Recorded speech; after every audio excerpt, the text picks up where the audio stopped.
contentieux de la discrimination syndicale et quelques mots d'introduction donc, sur la présente recherche avant de vous exposer ses résultats significatifs. Donc, s'agissant de la finalité, notre but, donc nous avons étudié le contentieux de la discrimination syndicale. Notre but n'était pas d'étudier la notion de discrimination syndicale, ni les textes qui la consacrent.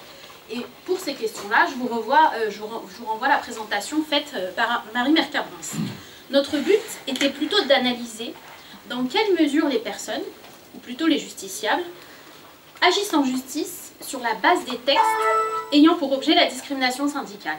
Il s'agissait de voir comment ces personnes construisaient leur affaire.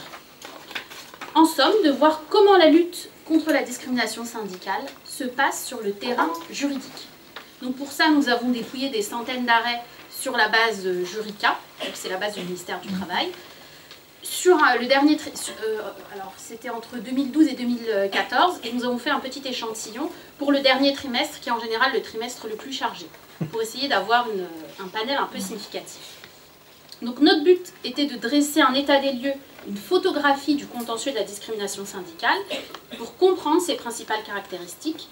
En définitive, de voir la discrimination syndicale dans l'action en justice. Avec en toile de fond une idée, ou plutôt une conviction, je dirais, c'est que les actions en justice ne sont pas le fruit d'une application mécanique des règles de droit, mais plutôt le fruit de stratégies, de tactiques procédurales construites par les acteurs. Et dans tactique, il y a aussi absence de tactique.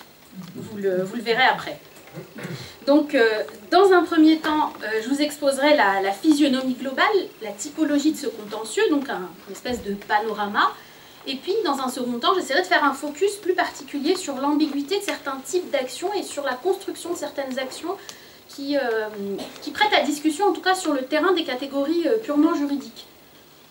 Donc, s'agissant de la physionomie globale, de ce fameux panorama, donc, trois éléments. D'abord, quelques chiffres. On a toujours l'air un peu plus savant quand on donne des chiffres, donc je vous prie de m'excuser si j'en abuse un peu, mais j'essaierai de ne pas tomber dans ce travers.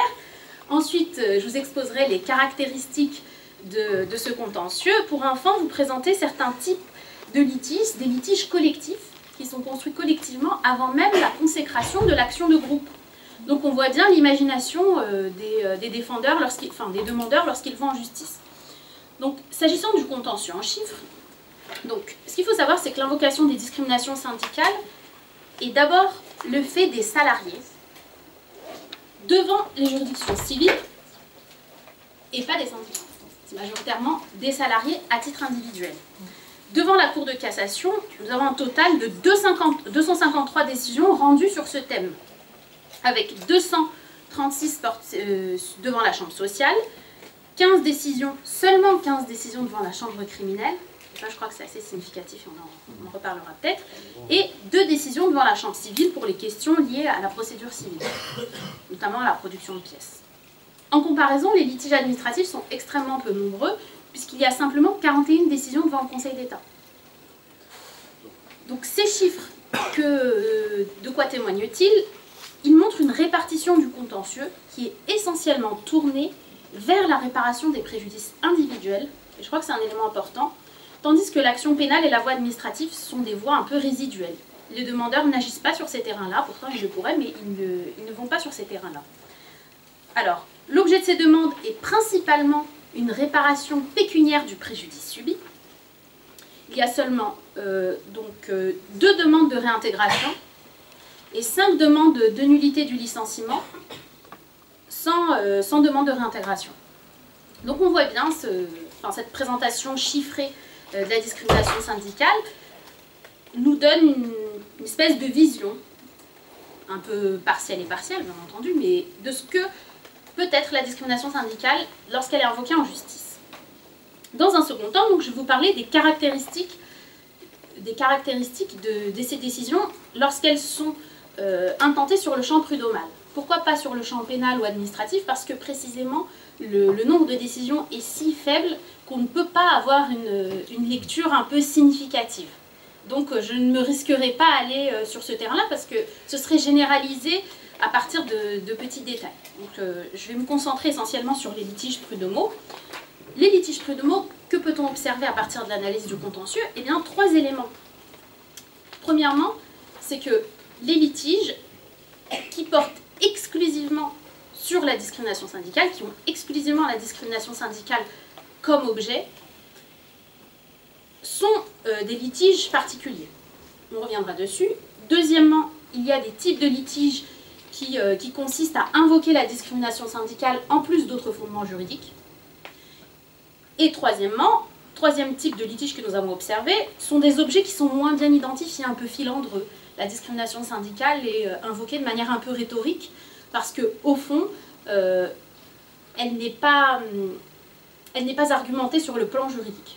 Voilà, donc ce sont ces 3 éléments que nous allons voir, enfin en tout cas que nous avons pu étudier. Donc d'abord, le premier élément, c'est certains litiges qui ont exclusivement pour objet la discrimination syndicale. Ils concernent un peu moins d'un tiers de l'échantillon, à peu près 39 décisions sur 124. Ils portent sur la discrimination subie dans la carrière, 18 décisions, sur les inégalités salariales, 10 décisions, et à côté on retrouve 8 décisions qui concernent la réparation de faits de discrimination. Donc ces affaires, et ce qui est important de savoir, c'est qu'elles sont construites exclusivement sur la base de la discrimination syndicale. Il y a une argumentation qui porte exclusivement sur ce point. Et il apparaît que ce type de raisonnement est un raisonnement qui permet aux demandeurs de gagner majoritairement en justice. Et ça, c'est important, de voir qu'en fonction de, finalement, lorsqu'on resserre la conception de la discrimination syndicale, ces affaires, elles conduisent dans une large majorité à faire droit aux demandes des salariés. C'est à peu près 70% du sous-échantillon. Donc, dans les affaires où c'est statué sur le fond, il y a une satisfaction partielle ou totale. Quand c'est partiel, ça veut dire qu'on leur octroie des dommages et intérêts, mais moins importants que ce qui était demandé, mais en tout cas, il y a une satisfaction. Et c'est important de voir que lorsque les demandeurs se concentrent sur ce point, les salariés sont susceptibles de gagner. En tout cas, 72%, ce n'est pas négligeable. Il y a d'autres litiges pour lesquels c'est un peu plus discutable, notamment ceux qui sont clairement rapportés à des actions fondées sur la discrimination syndicale, mais qui cumulent les objets. C'est-à-dire que la discrimination syndicale apparaît comme un élément parmi d'autres dans le cadre de l'action en justice. En fait, en réalité, ce qui est invoqué, ce qui est contesté, par exemple, c'est le licenciement, la sanction disciplinaire ou certains types de mesures, avec l'idée que le mobile serait la discrimination syndicale. Dans ce cas-là, les taux de satisfaction sont très inférieurs aux moyennes, puisqu'il y a à peu près 8 décisions sur 13 qui sont rejetées. Donc, ce qui représente plus de 60%. Donc on voit bien là, lorsque la discrimination syndicale est invoquée en plus d'un autre fondement juridique, on voit bien que les chances de se voir reconnaître la discrimination syndicale sont amoindries. Enfin, dernier type de contentieux qu'on a pu observer, c'est l'écrasante majorité. Et là, je vais vous rejoindre, madame. Une majorité des affaires, 76 sur 124, c'est donc 61% de l'échantillon, se réfère aux discriminations syndicales, mais de manière beaucoup plus diffuse, beaucoup plus filandreuse. Dans ces différentes affaires, la notion de discrimination syndicale, elle apparaît vraiment de manière diffuse. Les objets sont nombreux. L'action en justice, c'est une forme de pudding. Et on ajoute tous les restes. Et la discrimination syndicale apparaît comme un objet parmi d'autres, mais sans qu'il y ait de conséquences sur le plan juridique, c'est-à-dire sans qu'il y ait vraiment une réelle argumentation, une réelle invocation, sans que le raisonnement qui est propre à la discrimination syndicale ne soit finalement suivi. Donc, des catégories juridiques sont simultanément invoquées, de manière plus ou moins mêlée, et le résultat, eh bien, c'est que les salariés qui se situent dans cette configuration contentieuse perdent. Donc, enfin, dernier point sur lequel je voudrais revenir, c'est la présence de séries de décisions révélatrices de stratégies d'action collective. Donc ce qu'il faut savoir, c'est qu'à l'époque où nous avons mené notre étude avec Frédéric Guillaumard, il n'y avait pas d'action de groupe, l'action de groupe n'était pas reconnue. Et pour autant, l'imagination et la maîtrise stratégique des demandeurs en justice faisaient justement que les salariés arrivaient à se constituer en collectif. Pourquoi? Parce que nous avons pu observer qu'il y avait une collection de litiges individuels, des fois 5, des fois 4, des fois 10, des fois 15 salariés, titulaires de mandat, qui ensemble prenaient le même avocat, avaient la même argumentation juridique, s'appuyaient sur des moyens de preuve collectifs et allaient ensemble en justice. Et donc, c'est des litiges individuels, mais des litiges qui avaient une coloration, une construction collective. Ce type de litige-là nous a semblé avec Frédéric Guillaumard qu'ils étaient particuliers, pour la simple et bonne raison que ce sont des litiges qui sont construits syndicalement et politiquement. Et du coup, on remarquait que ce type d'action prospérait beaucoup plus facilement en justice parce que ça crée des espèces de modèles. Je pense par exemple aux affaires Blo et Henry chez Renault, ou bien aux affaires PSA Sochaux, pour lesquelles il y a eu de très grandes actions, il y a des militants qui sont groupés autour de ces questions-là. Et finalement, la problématique de la discrimination syndicale, elle a abouti au-delà des cas personnels des salariés, puisque des accords ont été signés au sein de ces entreprises permettant la régularisation des situations d'autres salariés qui n'avaient pas agi en justice. Donc on voit bien que l'action en justice peut être un levier pour permettre de modifier les évolutions de carrière. Après, ça ne veut pas dire que la société Renault a arrêté de discriminer, mais ça veut juste dire qu'elle a repositionné sur les 10 dernières années ceux qu'elle avait discriminés, et puis dans 10 ans, il faudrait qu'ils retournent en justice pour se remettre à niveau. Donc ça, c'est le premier versant, en tout cas l'espèce de panorama global dont je voulais vous parler. Dans un second temps, je voudrais porter mon attention, et donc la vôtre, sur l'ambiguïté de certaines actions exclusivement fondées sur la discrimination syndicale, ou plutôt certaines actions fondées sur la discrimination syndicale. Cette ambiguïté, elle saisit sur deux terrains. Elle sévit sur deux terrains. D'abord, il y a des rapports troubles dans l'échantillon observé entre la discrimination syndicale et l'égalité de traitement, et des rapports troubles entre la discrimination syndicale et le harcèlement moral, alors que sur le plan juridique, ce sont des notions qui se distinguent. Donc, dans un premier temps, j'invoquerai la porosité de la ligne de partage entre la discrimination syndicale et l'égalité de traitement, pour ensuite revenir sur la même question en matière de harcèlement moral. Donc, sur le plan juridique, la discrimination syndicale se distingue de l'égalité de traitement. C'est un raisonnement assez classique pour les juristes. Pourquoi? Parce que lorsqu'on est sur le terrain de la discrimination, il s'agit de prohiber le recours à un critère, c'est-à-dire la prise en compte des activités syndicales et mutualistes. Donc, il n'y a pas besoin de faire de comparaison. Et surtout, le salarié n'a pas à prouver la discrimination. C'est un élément important. Il y a un aménagement de la charge de la preuve. Cet aménagement, en tout cas la preuve, est apportée en deux temps. Dans un premier temps, le salarié doit apporter des éléments de fait laissant supposer l'existence d'une discrimination. Puis, il appartient à l'employeur de démontrer que la mesure litigieuse est justifiée par des éléments étrangers à toute discrimination. Pour l'égalité de traitement, c'est un autre raisonnement. Pourquoi? Parce que l'égalité de traitement, elle suppose forcément une comparaison. Il n'y a pas d'égalité par rapport à soi-même. Il faut toujours une comparaison. L'égalité est un rapport à l'autre. Je crois que Marie-Bert Cabrin, c'est une spécialiste de la question, elle l'a expliqué mieux que moi. L'égalité est forcément un rapport à l'autre. Et donc, comme c'est un rapport à l'autre, il faut une comparaison. Surtout, lorsqu'on raisonne en matière d'égalité de traitement, on raisonne en deux temps. Pourquoi? Parce que le principe d'égalité de traitement ne s'applique pas dans l'absolu. D'abord, il faut déterminer un cercle des égaux. Il faut qu'on soit dans une situation comparable. Et ensuite, une fois que les personnes se trouvent dans une situation comparable, c'est-à-dire ce cercle des égaux, encore faut-il que les différences ne soient pas admises. Pourquoi? Parce qu'on peut être dans la même situation et l'employeur peut argumenter d'une légitimité de certaines différences. C'est tout à fait possible, juridiquement en tout cas, c'est possible et c'est reconnu.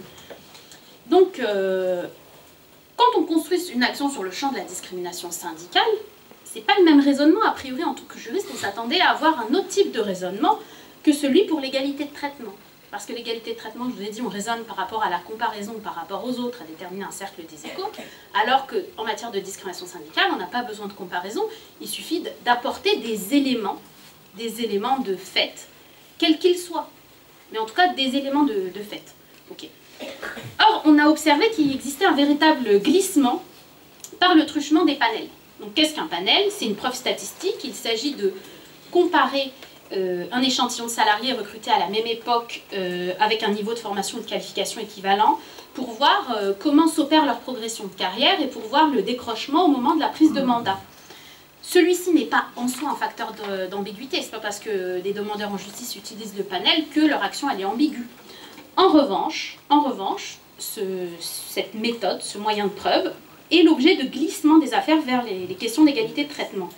Pourquoi? Parce que le contentieux de la lutte contre les discriminations syndicales met en évidence une ambiguïté de la construction, puisque certaines actions qui sont présentées comme des actions étant liées à la discrimination syndicale, on invoque la discrimination syndicale, on utilise le texte de la discrimination syndicale, alors qu'en réalité, c'est un raisonnement juridique qui est exclusivement concentré sur l'égalité de traitement. Pourquoi? Parce qu'en réalité, les salariés n'apportent pas d'autres éléments de preuve que celui d'un panel, c'est-à-dire une comparaison avec d'autres salariés. Et au final, c'est moins l'existence d'une mesure de rétorsion à l'égard d'une activité militante, d'une activité qui est en cause, que la revendication d'une évolution de carrière moyenne comparativement aux autres salariés. Et donc, le litige finalement, il ne va pas se concentrer sur les mesures de rétorsion faites par l'employeur, mais sur eh bien, pourquoi tel salarié est dans tel panel, pourquoi a tel diplôme, pourquoi il est rentré à telle année, pourquoi vous avez intégré tel salarié et pas d'autres. Et ce type de construction est également dangereuse parce que la technique juridique elle est réversible et les employeurs sont devenus extrêmement brillants dans la construction de contre-panels. Donc les employeurs, ça les arrange d'avoir des dossiers exclusivement fondés sur des panels parce qu'ils présentent leur contre-panel et forcément, comme ils ont plus d'informations et plus de données, bah, c'est un peu plus impressionnant et ça emporte parfois la conviction du juge, mais dans l'autre sens. Donc ça, c'est un premier type d'ambiguïté. Deuxième type d'ambiguïté, c'est l'ambiguïté de la construction de la discrimination et du harcèlement moral. Donc il y a d'autres actions qui présentent une confusion parce qu'elles emportent dans un même mouvement. Ça ne veut pas dire que des salariés ne peuvent pas invoquer la discrimination syndicale et la fonder, plus le harcèlement moral et le fonder juridiquement et le démontrer. Non, dans certaines affaires qu'on a pu étudier, on voit que la discrimination syndicale et le harcèlement moral ne sont prouvés ni l'un ni l'autre, et on voit une espèce de catégorie hybride qui naît, ce serait du harcèlement discriminatoire, qui serait finalement une espèce de mélange, d'hybridation des deux notions, sans que l'une ou l'autre ne soit véritablement fondée. Et c'est un point qui est important. Pourquoi? Parce que la question du harcèlement moral, ça renvoie le salarié à sa personne. Alors que la problématique de la discrimination syndicale, elle a une dimension collective. Finalement, ce qui est invoqué, c'est la capacité de revendication collective. Certes, le salarié est porteur d'un mandat, mais finalement, l'employeur, s'il atteint le salarié en tant que personne, c'est la capacité d'action et de revendication collective qui est visée. Et ça, c'est important. Et lorsqu'on crée un espèce de dossier où on mêle les deux, eh bien finalement on se situe sur un registre qui est difficilement identifiable sur le plan juridique. Et il nous a apparu avec Frédéric Guillemard et moi que de toute façon dans ces cas-là, les chances de gagner en justice, elles étaient presque nulles.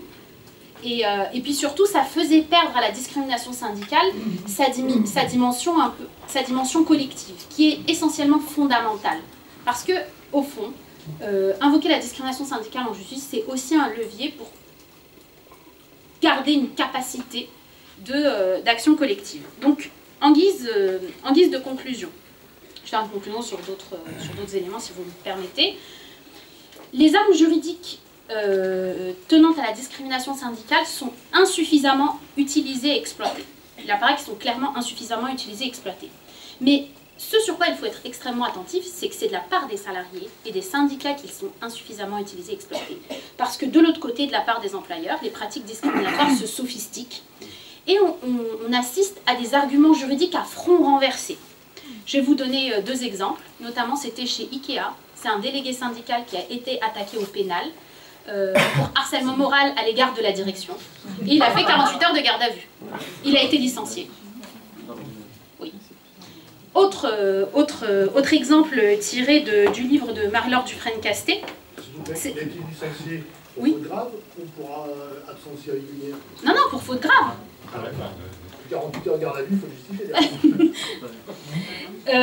Donc, autre cas, c'est le cas donc, tiré de ces livres, le cas de Ghislaine Joachim, qui est une militante de la CGT-M, donc la CGT Martinique, qui à l'époque des soulèvements populaires en Martinique et en Guadeloupe, avait chanté ce chant anticolonial en Outre-mer, Martinique c'est à nous, Martinique c'est pas taillou, et elle avait été attaquée en justice par l'employeur pour incitation à la haine raciale.